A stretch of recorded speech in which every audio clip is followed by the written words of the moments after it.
ఓం నమో భగవతే శ్రీ మేధాదక్షిణామూర్తయే. ఓం నమో భగవతే శ్రీ ఆదిశంకరాయ.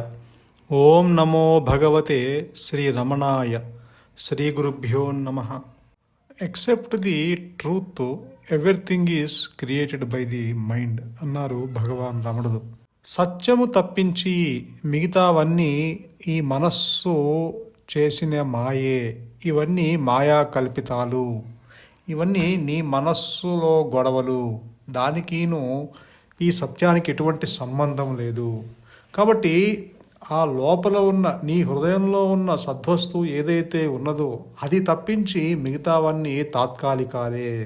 మీరు బయట ఉన్న మనుషుల గురించి దూరం అవ్వచ్చు, బయట ఉన్న సమాజానికి దూరం అవ్వచ్చు, బయట ఉన్న దేవతలకు దూరం అవ్వచ్చు, బయట ఉన్న ప్రాపంచిక విషయాలకి మీరు దూరం అవ్వచ్చు. కానీ ఆ లోపల ఉన్న సద్వస్తు మన లోపల అంతరాంతరాలలో అది నీ లోపలే ఉన్నది. మనము ఏదిగా ఉన్నామో దానితోటి మనము సపరేట్ అవ్వలేము. ఏనాటికైనా మనము కాని దానిలోంచి మనం సపరేట్ అవ్వగలం. కానీ ఏదిగా మనము ఉన్నామో దానితోటి సపరేట్ అవ్వలేము. ఇప్పుడు మనము ఏదిగా ఉన్నామో దానిలోంచి ఎస్కేప్ అవ్వటానికి ప్రయత్నం చేస్తున్నాం. నీవు కాని దాంట్లోంచి నీవు వేరుపడగలవు. నీవు ఏదిగా ఉన్నావో దానిలోంచి నీవు బయటకి పడలేవు. అంటే దాని నుంచి సపరేట్ అవ్వలేవు. ఎందుకంటే ఆ సద్వస్తువు నీవై ఉన్నావు. భగవాన్ అదే అంటారు, నీకు తెలిసినా తెలియకపోయినా నీవు ఆత్మస్వరూపుడివే, నీవు జ్ఞానస్వరూపుడివే. కాబట్టి నీవు అదే ఉన్నావు. కాబట్టి దాని నుంచి నీవు సపరేట్ అవ్వలేవు. ఇప్పుడు నేనంటే దేహము అన్న భావన కలిగి ఉన్నది ఈ మాయా నేను. అంటే దానిలోంచి మనం విడుదల పొందగలము. కానీ ఎందుకని? నీవు కాని దానితోటి నీవు తాదాప్యం చెందావు. కాబట్టి నీవు ఎప్పటికైనా ఆ జీవభావన, ఆ జీవ లక్షణాల నుంచి, ఆ శవబుద్ధి నుంచి, ఆ యొక్క పాడుబుద్ధి నుంచి నీవు బయటకి పడగలవు. కానీ నీవు ఏదైతే ఉన్నావో, ఏదైతే సిద్ధించి ఉన్న సద్వస్తువు ఏదైతే ఉన్నదో ఆత్మ, దాని నుంచి నీవు సపరేట్ అవ్వలేవు. ఎందుకంటే నీవు అదే ఉన్నావు కాబట్టి, ఆ వస్తువుకి నీకు తేడా లేదు కాబట్టి. కానీ నీకొక సందేహం రావచ్చు, మరి నేను అదే ఉన్నప్పుడు మరి నేను నాకెందుకు ఆత్మ గుర్తుండట్లేదు, నాకు ఎల్లవేళలా అది ఎందుకు గుర్తుండట్లేదు అంటే భగవాన్ అంటారు, ఆత్మ యొక్క పరిపూర్ణత్వాన్ని జ్ఞాపకము ఉంచుకోవటము, మర్చిపోవటము గురించి అందరూ మాట్లాడతారు. జ్ఞాపకం ఉంచుకోవటము లేకపోవటము అది కేవలము భావాలకి సంబంధించినవే. అంటే అవన్నీ నీ ఆలోచనలే. ఆలోచన ఉన్నంత కాలము అవి అట్లా మారుతూ ఉంటాయి. కానీ సత్యం వీటికి అతీతమైనది. జ్ఞాపకం ఉండటము లేకపోవటము దేని మీదైనా ఆధారపడే ఉంటాయి.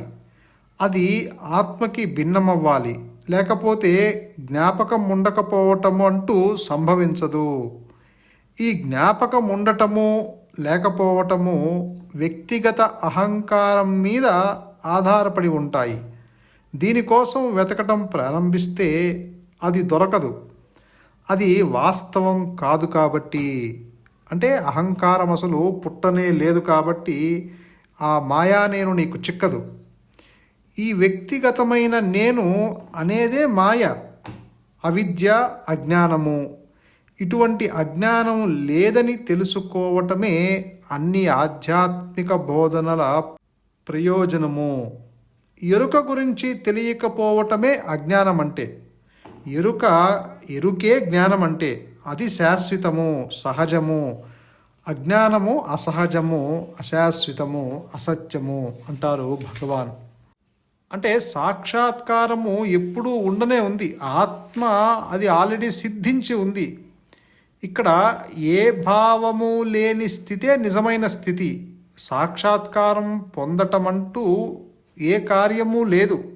అంటే సాక్షాత్కారం పొందాలి అంటే దానికి ఏ కార్యము లేదు, కార్యకారణ సంబంధాలు ఉండవు.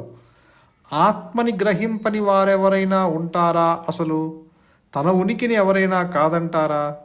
సాక్షాత్కారం గురించి మాట్లాడడం అంటే రెండు నేనులు ఉన్నాయని భావిస్తున్నామన్నమాట. ఒకటి గ్రహించేది, రెండవది గ్రహింపబడేది. అంటే సాక్షాత్కరింపబడని దానిని సాక్షాత్కారింప చేసుకోవాలని ప్రయత్నిస్తున్నామన్నమాట. మనమంటూ ఉన్నామని ఒప్పుకున్నాక ఆత్మ గురించి తెలియకపోవటం ఏమిటి అంటారు. అంటే ఎవరైనా నే ఉన్నానా అంటే ఉన్నాననే అంటాము. ఉండి ఉన్నారా, ఉండకుండా ఉన్నారా అంటే మనము ఉండి ఉన్నామనే చెప్తాము. అంటే ఇక్కడ ఆ నేను ఉన్నాను అని మనం అందరం చెప్తున్నాం కదా, అది ఆ నేను ఉండటమే భగవంతుని యొక్క స్థితి. అదే అహం స్ఫురణ. నేనున్నాను అని నిత్యం జ్ఞానవృత్తి చేత తన్ను తాను తెలుసుకుంటుంది. అదే ఆత్మస్థితి. అదే భగవాన్ చెప్తున్నారు. నీవు ఉన్నావని చెప్పటానికి దానికి ఏదైనా మనం ప్రయత్నం చేయాలా? ఎవరూ ఏ ప్రయత్నము చేయక్కర్లా. మనం అందరము నేనున్నాను అని చెప్పటానికి మనకి ఏ ప్రయత్నమూ అవసరం లేదు. కాబట్టి ఆ నేను ఉండటం అనేదే నీ స్థితి, అదే నీ నిజమైన స్థితి అంటున్నారు. ఆ ఉండటము అనేది ఎప్పుడూ ఉన్నది, ఇప్పుడు ఈ సమయంలో కూడా ఉన్నది. ఆ ఉండటము అన్న స్థితి ఉండబట్టి నీవు నేనున్నాను అని చెప్తున్నావు ఈ మాయా నేనుతో. కాకపోతే ఆ నేను ఉండటము అన్న స్థితి నీకు ఎరుకతో లేదు, నీవు దాన్ని గ్రహించలేవు. అంటే ఒక వ్యక్తి భావనతో, ఒక అహంకారపు బుద్ధితో, ఒక అహంభావముతో, ఒక శవబుద్ధితో నీవు ఆ నేను ఉన్నాను అన్న ఎరుక లేక ఉనికితో కూడి ఉన్న ఆ స్థితి ఏదైతే ఉందో ఆత్మస్థితి, అది నీవు గ్రహించలేవు, దాన్ని నువ్వు పొందలేవు. ఒక వ్యక్తి భావన నిలుపుకొని, అంటే నీవు ఈ మాయా నేనుతో నీవు ఆత్మని ఎప్పుడు తెలుసుకోలేవు. ఆత్మని తెలియబడే ఇంకొక ఎరుక కానీ ఇంకొక ఉనికి కానీ లేదు అసలు. అంటే ఆత్మని తెలుసుకునే మరొక జ్ఞానము లేదు అసలు. యథార్థముగా ఉన్నది స్వయం ప్రకాశమైన జ్ఞానము మాత్రమే. అదే ఆత్మ, అదే గురువు, అదే మౌనము. ఆ ఆత్మని తెలుసుకునే రెండవ ఎరుక కానీ రెండవ ఉనికి కానీ లేదు. కాబట్టి నీవు ఈ మాయానేనుతో నీవు ఆత్మని ఎప్పటికీ గ్రహించలేవు. ఎందుకంటే అసలు ఈ మాయానేను అనేది అసలు పుట్టనే లేదు. ఇది ఒక చిత్త జడ గ్రంథి లాంటిది. అటు జడము కాక ఇటు చైతన్యము కాక మధ్యలో ఒక ముడి వేసినట్టుగా ఉంటుంది. ఇదంతా మాయా కల్పితము, అంటే లేనిది ఉన్నట్లుగా భ్రమని కలగజేస్తుంది. అంతే తప్పించి దీనికి ఎగ్జిస్టెన్స్ లేదు, ఉనికి లేదు. ఇదేమి స్వయం ప్రకాశమైన జ్ఞానము కాదు, ఇది పరిమితమైన జ్ఞానము. ఈ పరిమితమైన జ్ఞానంతో నీవు ప్రపంచాల్లో జరిగే విషయాలు తెలుసుకుంటావు, ఇతరుల యొక్క విషయాల గురించి తెలుసుకుంటావు, కర్తృత్వ భావన కలిగి ఉంటావు, అంటే నేను చేస్తున్నాను అన్న భావన కలిగి ఉంటావు. అలాగే ఆ యొక్క కర్మ ఫలితాలు కూడా నీవు అనుభవిస్తూ ఉంటావు. ఇదంతా ఈ మాయా నేనుకు సంబంధించింది, ఈ పరిమితమైన జ్ఞానానికి సంబంధించింది. ఈ పరిమితమైన జ్ఞానము ఇది పూర్ణ జ్ఞానం మీద ఆధారపడి ఉన్నది. దానికంటూ ఎగ్జిస్టెన్స్ లేదు, దానికంటూ ఉనికి లేదు. ఇది ఒక అభాస కాంతిలో ఆ పూర్ణ జ్ఞానం మీద ఆధారపడి మనుగడ సాగిస్తూ ఉంటుంది. దానికి నిజమైన అస్తిత్వము లేనే లేదు. నిజానికి అసలు అది పుట్టిందేమో చూడు అన్నదే ఇక్కడ విచారణ. ఒకవేళ గనక ఈ మాయా నేను కనుక ఉంటే అప్పుడు ఆత్మ నేను, అహంకారపు నేను అని రెండు నేనులు ఉన్నాయని ఒప్పుకోవాల్సి వస్తుంది అంటారు భగవాన్. అట్లా కుదరదు. ఉన్నదల్లా ఒకటే నేను, అదే జ్ఞానము, అదే స్వయం ప్రకాశమైన జ్ఞానము, అదే ఉనికి, అదే ఎరుక. ఈ మాయా నేను, ఈ అహంకారము వస్తూ పోతూ ఉంటుంది. అది తాత్కాలికము. అసలైన ఆత్మ శాశ్వతము. నిజానికి నువ్వు ఆత్మవే, కానీ ఈ అహంకారాన్నే నేను అని తప్పుగా అర్థం చేసుకొని దానితో తాదాప్యము చెందుతున్నావు. కాబట్టి ఈ తప్పు ఎట్లా సంభవించింది అంటే ఆ తప్పు వచ్చిందేమో చూచుకో అంటున్నారు భగవాన్. ఈ అహంకారం అసలు పుట్టనే లేదు అన్నారు. అది ఉద్భవించిందేమో విచారణ చెయ్యి అంటున్నారు. కాబట్టి ఇక్కడ నీవు లేని అవిద్య గురించి ఎందుకు తలుచుకుంటూ బాధపడతావు అంటారు భగవాన్. అసలు ఇంతకు ఈ అవిద్య అంటే ఏమిటి? అవిద్య అంటే లేనిదన్నమాట. అంటే లేనిది అంటారు భగవాన్. అంటే ప్రాపంచిక జీవితం కోసము అవిద్య అంటూ ఒకటి ఉందని ప్రతిపాదించవలసి వస్తుంది. అవిద్య కేవలం మన అజ్ఞానమే తప్ప ఇంకేమీ కాదు. అంటే ఆత్మ గురించి మరుపు అజ్ఞానం అన్నమాట. సూర్యుడు ఉన్నప్పుడు చీకటి ఉండగలదా? అట్లాగే స్వయం ప్రకాశమైన ఆత్మ సమక్షంలో అవిద్య ఉండగలదా?